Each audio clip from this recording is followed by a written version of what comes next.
মদিনার বাজার দিয়ে নবীজি যাচ্ছেন, নবীজির একটা ওঁট পছন্দ হয়েছে। তো নবী ওঁটের মালিকের কাছে গিয়ে জিজ্ঞেস করলেন, ভাইয়া এই ওঁটটার দাম কত?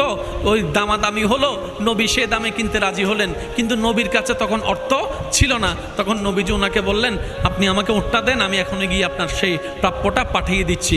ওঁটের মালিক ওনাকে ওঁটটা দিয়ে দিলেন। আশেপাশে যারা ওঁটের মালিক ছিল সবাই জিজ্ঞেস করতেছে, এই পাগলা, তুমি কি যাকে ওঁট দিয়েছো তাকে চিনো? বলে যে না। নাম জানো? বলে যে না। পরিচয় জানো? বলে যে না। ঠিকানা জানো? না। তো তুমি যে ওঁটটা দিয়ে দিলা, উনি যদি ওঁটের টাকাটা না ফাটায় তখন তো তুমি লসের মধ্যে চলে যাবা। সে ওঁটের মালিক বলে, এত সুন্দর নুরানি চেহারাওয়ালা কখনো বাটপার হতে পারে না, কখনো চিটার হতে পারে না, কখনো মিথ্যুক হতে পারে না। ওনার চেহারা দেখেই তো আমি ওঁট বিক্রি করার আগে মনটাই বিক্রি করে দিয়েছি, মনটাই বিক্রি করে দিয়েছি, মনটাই বিক্রি করে দিয়েছি। তোমরা যাই বলো, আমার মন বলে উনি আসবেই আসবে, টাকাটা পাঠাবেই পাঠাবে।